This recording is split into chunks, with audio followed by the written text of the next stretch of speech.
All right, so I'm here with one of my clients, and I'm going to take you through the baseline testing or finish line testing for the 30-day mobility program. So we've got our 12 exercises that we're going to move through, and the most important part here for you as the trainer, or if you're doing it for yourself, is this is mobility. It's not max testing. So we want to really try to be true to the form or the posture versus compensating in order to gain more range of motion. So for you as the trainer, I'm going to highlight a couple of the things that you want to be looking for. If you're doing this on your own, the same thing applies. If you feel like it's harder to figure that out for yourself, one of the things I definitely recommend is actually videoing yourself so that you can go back, take a look at it, and then see if you're spotting any of the compensations that we talk about today. So this should take about 10 to 12 minutes to go through.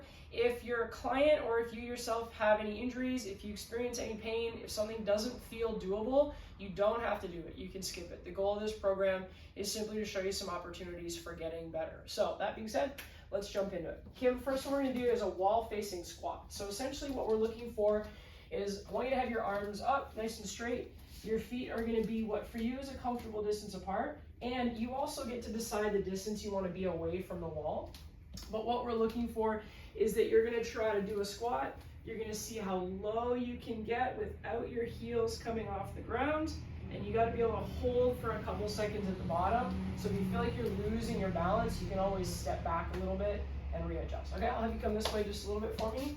Perfect. Okay, we're going to give you 3 tries, so you can maybe move closer or move further away, depending on how you feel. Okay, here we go.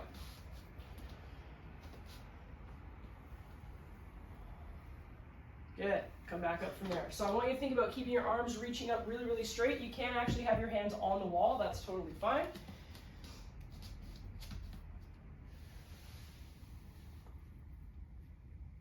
Nice. Okay, and then adjust a little bit if you want to back up or if you want to move forward just a little bit more on your third one. I think you got room to go a little closer though, so your hands can be right up against the wall. Cool. And let's give it a shot.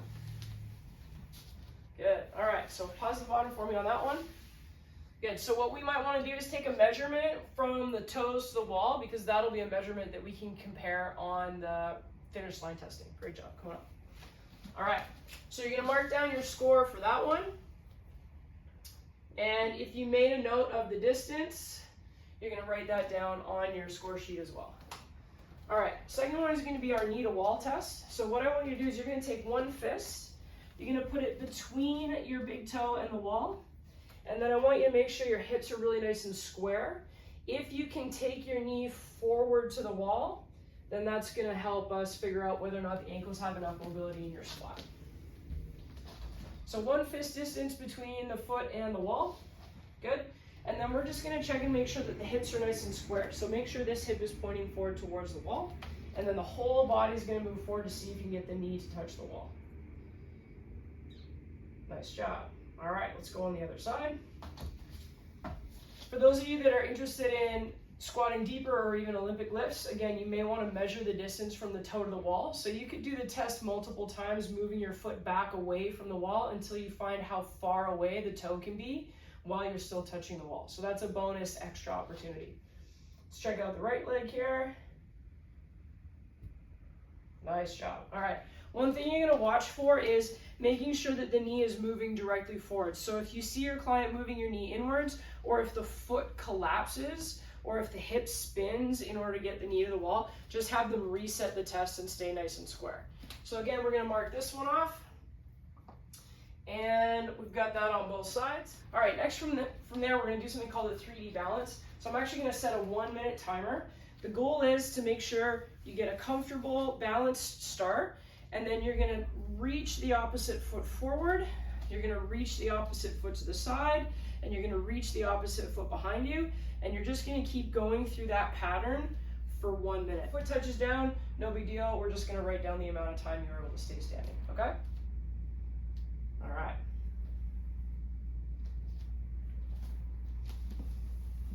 So similar to the balance test that we look at in level 1, I'm watching to see whether the ankle's moving, which is fine if it does, whether we're wobbling at the knee, the hip, or even the trunk. Good, and then go ahead, stand back up in between, so your knee should bend and then extend as you're moving through the different reaches. Great job. If you're doing this one on your own, this is also a balance quality test. So even just seeing how it feels to be standing for 1 minute, the more mobility we have at the ankle in all of the different planes of motion, the better the quality of the balance should be. You got 15 seconds left on this first minute here, doing great.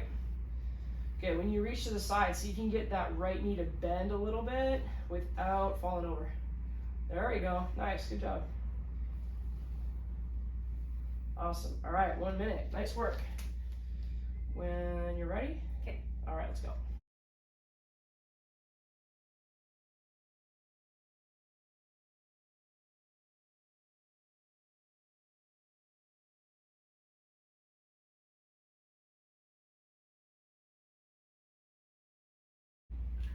So as an example, we can probably see this side's a little bit more wobbly. She's doing a great job of sticking her balance, but probably this side feels like a little bit more of a challenge.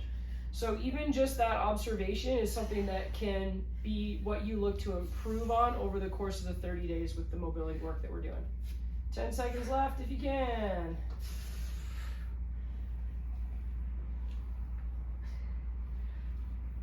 Nice job. All right, you made it. Good job. Was there a muscle group or an area of the body that started to feel like it was getting really tired? All here. The outside of the leg. Okay, Yeah. awesome. So we'll mark that down. All right, next one we're going to be coming up into the upper body. We're going to do something called the back scratch assessment. You're going to inhale, bring your right arm up towards the ceiling. And then exhale, try to meet the hands in the upper back. Good, hold there. So I'm taking a rough look at the distance between the hands here. Okay, and then reset. Let's try the other side. So inhale, left arm comes up to the ceiling. And exhale, try to meet the hands. Good. So one thing we can look at is whether or not this arm is vertical, and then turn this way. The other thing that we're looking at can be the angle of this arm. So you may notice that the angles or the degree of vertical is a little bit different on each side. Great job. From there, we're going to do our sit and reach. So go ahead and sit down on the floor. I'll have you stay just 1 inch ahead of the wall so that you're not using that for support. So when you're ready, breathe in, exhale. Good, hold that. We could measure away from the bottom of the foot, or if you're doing this on your own, you could kind of get a sense of the landmark, so how far away you are from your ankle or how far you are away from your knee. Great job. Moving on to the seated wall freeze. So for this one, I'm gonna have you sit right up against the wall. Good, so you're using the wall to try to get nice and upright through the spine. The goal for this one is gonna be to pull your arms back to the wall, rotate your arms up to the wall, and then try to reach the arms up overhead. So pull the elbows back towards the wall, rotate the hands up towards the wall, and then slowly reach. So we're looking for a couple things. We're looking for whether or not there's space behind the back. We're looking for whether or not there's space behind the wrists. And then we're looking to see whether or not the arms can get to full extension or not. It's pretty tight, isn't it? Yes. All right. So for this one, what we're going to look at doing is, again, not using the wall. So I want to see how much stability and mobility you have. We want to see where this knee ends up when the ankle is sitting right over top of the knee. All right, so we're taking a look at the angle of the shin right here in order to pick our measurement for that one. Let's switch over to the other side.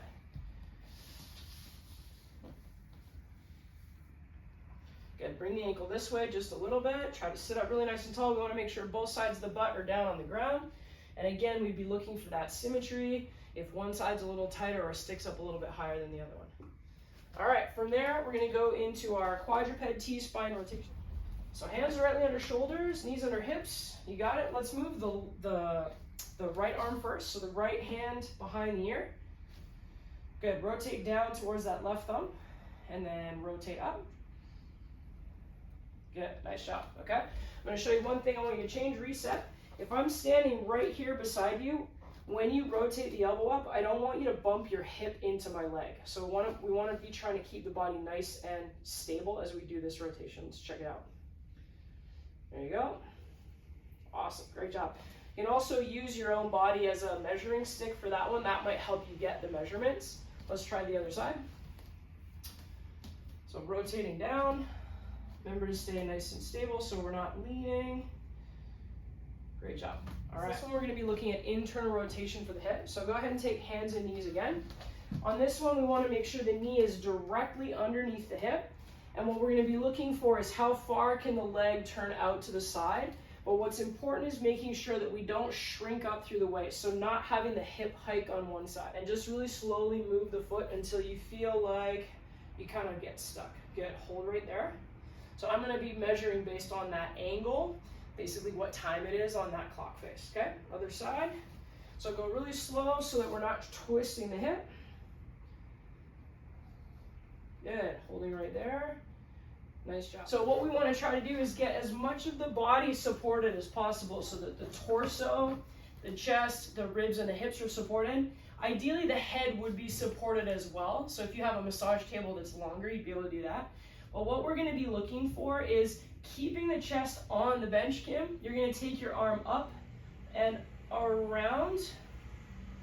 And what we're trying to do is see how close to vertical this arm can get as you come around.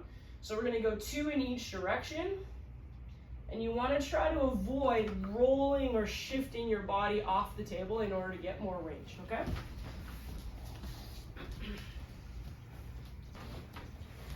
All right, so start with the arm nice and straight, reaching down towards the floor, and then when you're ready, keeping the chest nice and steady, you're going to reach towards the window and then up and around in a big circle. Nice job. One more time, keep the elbow straight. So I might kind of be measuring so that I can tell symmetrical one side versus the other. Great job. Go in the other direction first before you change sides. So back towards your feet first, straight arm, up and around. Great job. One more time. There you go. Good. So when I'm looking at it from here, where the edge of the table is and how far the arm can get towards vertical, that distance can also be the way that I'm measuring, depending on what works for you. The fact is, your clients are always going to try to do what you ask them to do.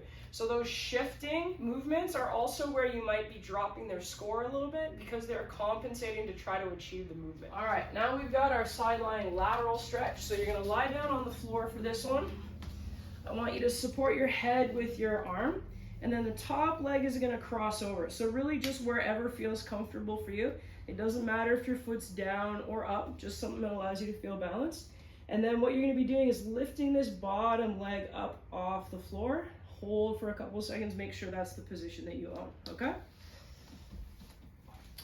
All right, so trainers, what we'll be looking for on this one is that bottom leg. We want the hip to stay in extension. So if we see that bottom leg kicking forward to find more range, we're just going to coach that up and have them reset and try again, okay? All right, when you're ready. Good, so I can either use a tape measure or I can measure a landmark on myself if that's easier. Great, other side. All right, nice straight leg. Good, all right, nice job.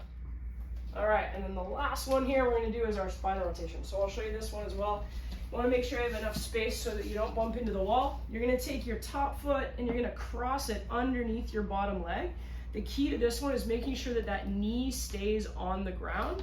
So we want to take that position so the shoulder's directly underneath us. We're going to reach the arm up towards the ceiling, and then we're going to try to rotate open, and we're only going to go as far as that front knee stays on the ground. So when you see the knee start to come up off the ground, that's where you're going to pause, and that allows you to measure the distance of where the back hand is in relation to the floor.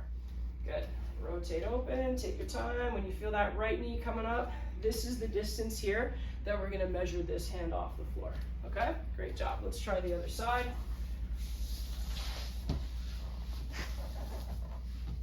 Good. Foot hooked right underneath. Good. And then remember, this knee is coming down onto the ground. Awesome. Okay? So reaching the arm up. Good. Palm can face this way. There we go. Good. And then keeping that left knee on the ground. There you go. Nice job. Okay, there you go. That's it. So those are the 12 assessments. Out of all of those, which ones kind of felt the grossest for you? What do you think might be worth working on? Was it your back? Was it your hips? Did you feel a lot of restriction in the ankles or the shoulders? I would say my hips for sure. Hips for sure. Okay, Yeah. awesome. Well, we're going to take you through the 30-day mobility program. We're going to do the stretches for all those important linchpin areas of the body. And then we're going to redo this exact same test in 30 days so that we can measure and quantify the improvements. Obviously, I want her to feel better, especially in the areas that she's self-reporting feeling really tight. but I also want to be able to quantify and show her the score for the improvement.